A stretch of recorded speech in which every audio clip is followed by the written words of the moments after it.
we go to the next division in the AFC, and that's the AFC North. I didn't realize how bad this division really was a season ago. Outside of the Ravens, there really wasn't much here. The Steelers, they gave it a old college try last year, but they just had too many injuries, especially at the quarterback position. And so I didn't realize that division was as bad as it was. Last year's marks look like this: 14-2 for the Ravens. They were the cream of the crop of not just that division, but the entire AFC. During the regular season, they were 5-1 in the division.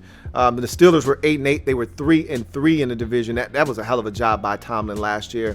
6-10 for the Browns. A lot of hoopla surrounding them last year. How they were supposed to be, the third best team in the conference and the third best odds to win the Super Bowl or go to the Super Bowl from the AFC. How'd that turn out for the Browns? 3-3 in the division, and the Bengals were 2-14, 1-5. Overall in their division. And this AFC North division will be playing the AFC South and the NFC East. So not the stiffest competition there if we go by past results from those two divisions that they'll be playing. So the AFC North has a chance to eat, and I think they're going to do exactly that this year with the teams that they'll have on their schedule. I think it's a very favorable schedule for this division, and I think they're going to take full advantage of it, and I think they're going to ultimately be one of the better divisions competitively in all of football. I've got the Ravens, who were the class of this division last year and was the class of the AFC during the regular season last year, going 12-4.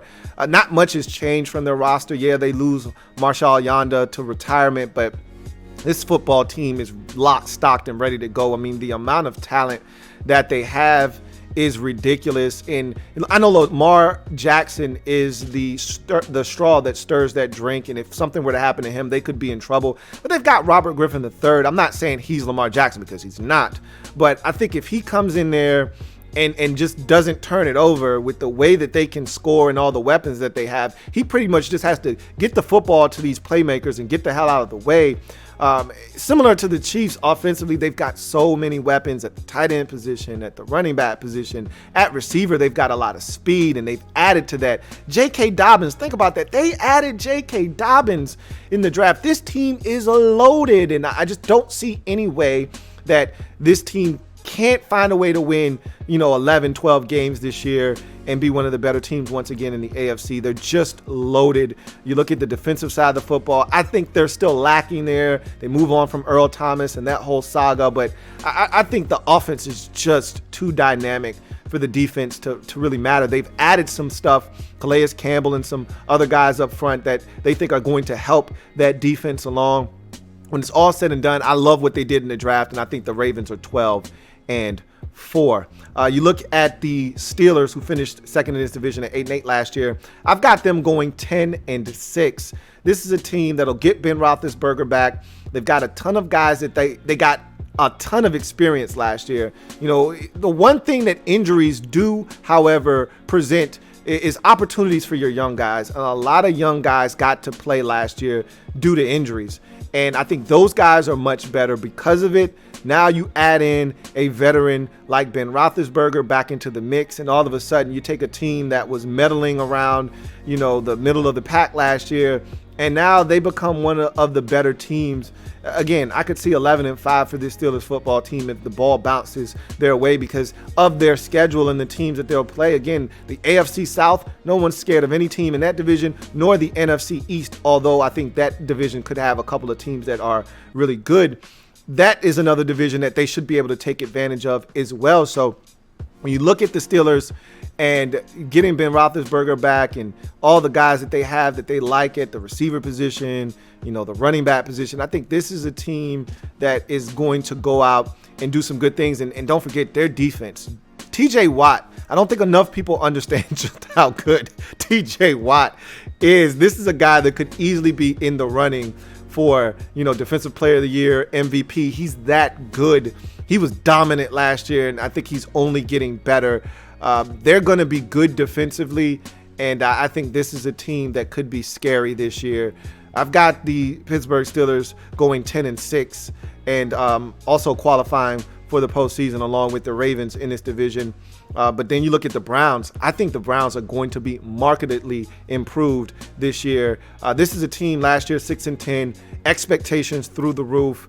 A brand new head coach that was in over his head that I never thought should have gotten a job in the first place. But you guys know how I felt about that. I talked about it on the podcast ad nauseum, so I'm not going to go back down that road again. However, when you look at the Browns this year, they're vastly different. New GM, in Barry, new head coach in Kevin Stefanski, new offensive scheme that I think fits Baker Mayfield much better. They're going to run the football to set up play action fake. They're going to drive it down the field. They've got the weaponry to do it.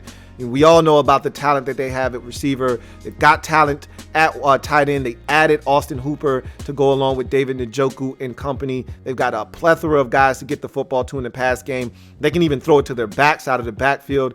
They re-upped with Kareem Hunt. And we already know that Nick Chubb is a beast back there. They've got a lot of stuff offensively, and I think it's all going to mesh together well with their new offensive scheme under Kevin Stefanski. The real question then becomes defense. They have been decimated by injuries in the secondary, and the season has not even started yet.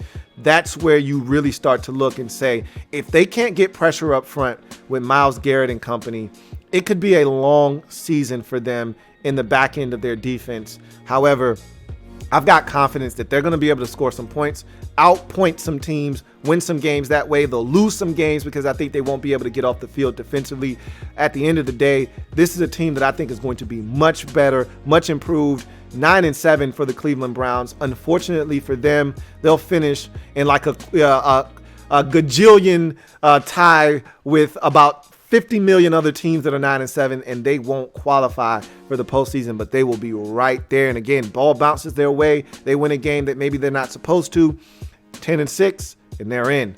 You go to the next team in the division. It's the Cincinnati Bengals. I've long said I think the Bengals are going to be a lot better than people think. I've seen a lot of mock drafts for 2021 that have the Bengals picking 2 or 3. I don't think they're going to be that bad, guys. And again, looking at the schedule and who they play, NFC East, AFC South, there are some winnable games on their schedule. I just think Joe Burrow's going to come in. I talk about talent all the time. This team has it, and he's going to add to the mix. He's going to come in there, and I think they're going to have a legitimate shot to win a bunch of games that you probably don't think they're going to win. I think most people have them as a 3-4 win team. I've got them at 6-10, and I liken it to last year in Arizona with Kyler Murray year 1. I just think that Joe Burrow is going to have that type of impact. Remember, the Cardinals went 5-10-1 last year, had that tie with the Lions week 1, but Murray was electric. The offense was fun to watch, and they scored some points. They just couldn't get enough defensive stops. I think they're going to be a similar team in that they're going to be fun to watch offensively. Joe Burrow is going to bring a breath of fresh air to that offense, and they're going to be a scary team. Like, you're not going to want to play Cincinnati because at any moment's notice, they could go off on you for 34 points with that offense. The question is, can they get enough stops defensively to stop the opposition from scoring 37? That'll be the question this year, especially with the injuries that they've already had to their secondary. They went out and signed Trey Waynes. He's already injured, going to miss most of the season, if not all of it. They also went out and signed Mackenzie Alexander. Well, he got in trouble with the law, so that could be a little bit of a litigation situation that puts him on the shelf for a little while. I think they've got some issues in that secondary, but when I look at Cincinnati, I wouldn't be shocked if they won a lot more games than people think. I've got them going 6-10, and that's a really good division this year. 12-4 Ravens finishing first place, 10-6 Steelers finishing second. Both of those teams qualifying for the postseason. Browns finishing at 9-7, just missing out on the postseason, and the Bengals finishing 6-10.